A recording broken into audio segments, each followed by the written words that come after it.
میرا دماغ بری طرح چکرانے لگا تھا۔ میں نے سوچا میں اس قدر ریاکاری سے کام لوں گا کہ بالآخر کوثر کو اپنے فیصلوں پر پچھتانا پڑے گا۔ ہاں، اسے پچھتانا ہی پڑے گا۔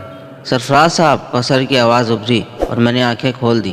ارے آپ کو تو بخار ہے، کوثر نے چونک کر کہا اور میں اسے گھورتا رہا۔ پھر میرے حواس واپس آ گئے اور میرے ہونٹوں پر مسکراہٹ پھیل گئی۔ کیا کہا آپ نے؟ میں نے سنبھلتے ہوئے کہا۔ آپ کو تو بخار ہے۔ او نہیں، کیا میرا ہاتھ گرم ہے؟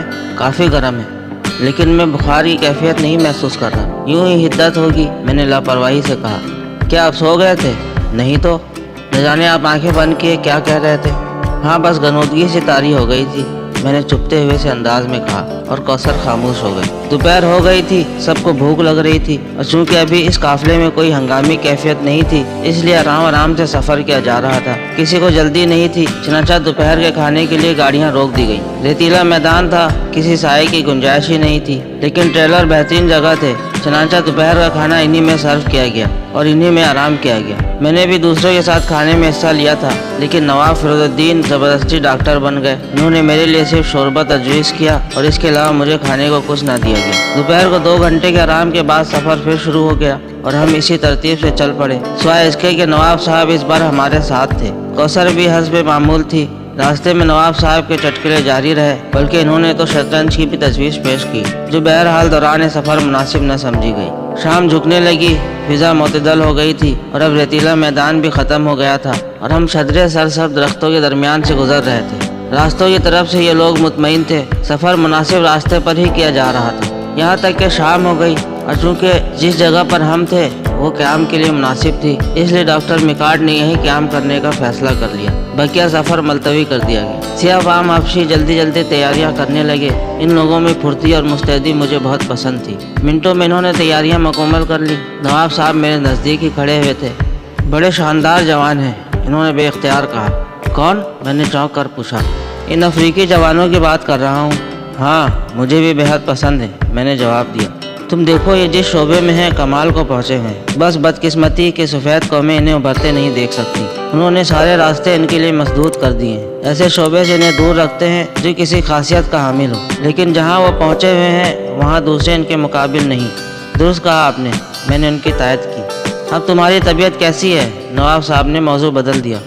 طبیعت خراب ہی کب تھی، میں نے مسکراتے ہوئے کہا۔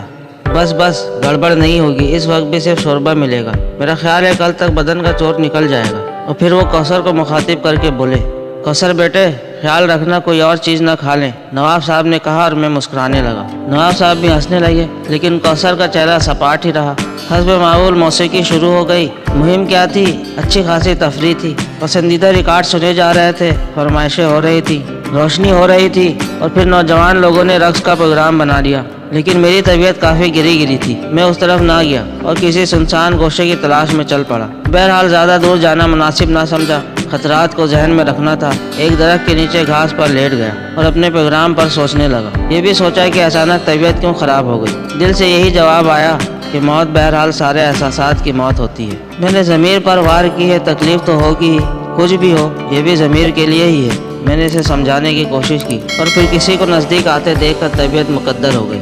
اس وقت تنہائی کو دل چاہ رہا تھا، لیکن شکر ہے کوثر تھی، اس کی قربت بہرحال اتنی ناگوار نہ ہوتی تھی جتنی میریسا وغیرہ کی۔ کوثر میرے قریب آ گئی۔ سونے کی کوشش ہو رہی ہے، اس نے سپاٹ لہجے میں کہا۔ او نہیں، بس ہنگامے سے اکتا کر یہاں آ گیا تھا۔ ریکارڈنگ بند کروا دوں؟ ارے نہیں، دوسرے کو اپنے طور پر جینے کا حق ہے، آپ یہ حق تسلیم کرتے ہیں؟ کوثر نے معنی خیز انداز میں کہا۔ کیوں نہیں؟ میں حیرت سے بولا۔ پھر کبھی کبھی دوسروں سے جینے کا حق چھیننے کی کوشش کیوں کرتے ہیں؟ کوثر کے لہجے میں اداسی گھل گئی، اور میں سمجھ گیا کہ کوثر کس انداز میں گفتگو شروع کر رہی ہے۔ چنانچہ میں اپنے پروگرام پر عمل کرنے کے لیے تیار ہو گیا۔ میں نے زندگی میں پہلی بار انسان سے حیوان بننے کی کوشش کی، اور اس کوشش میں حیرت انگیز طور پر کامیاب رہا۔ میں نہیں سمجھا کوثر صاحبہ، سمجھنے کی کوشش کریں، کوثر نے میری شکل دیکھتے ہوئے کہا۔ برائے کرم اس وقت ذہن کو ہلکا پھلکا ہی رہنے دیں۔ اوہ سوری سرفراز، کچھ گرانی محسوس کر رہے ہو؟ کوثر جلدی سے اٹھی۔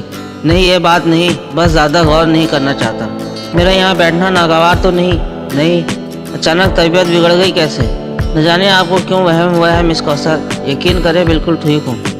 آپ نے اپنی بات ادھوری چھوڑ دی۔ رہنے دیں، پھر کبھی صحیح، کوثر نے کہا۔ یہ اور پریشان کن بات ہے۔ پھر میں کیا کروں بتائیے تو صحیح۔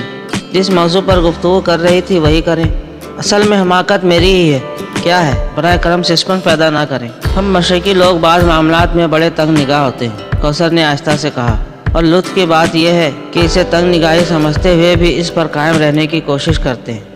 بقیہ کہانی اگلے حصے میں ملاحظہ فرمائیں۔ اس ویڈیو کو لائک کریں، چینل کو سبسکرائب کریں اور ساتھ ساتھ گھنٹی کا بٹن بھی دبا دیں۔ آپ کے تعاون کا شکریہ۔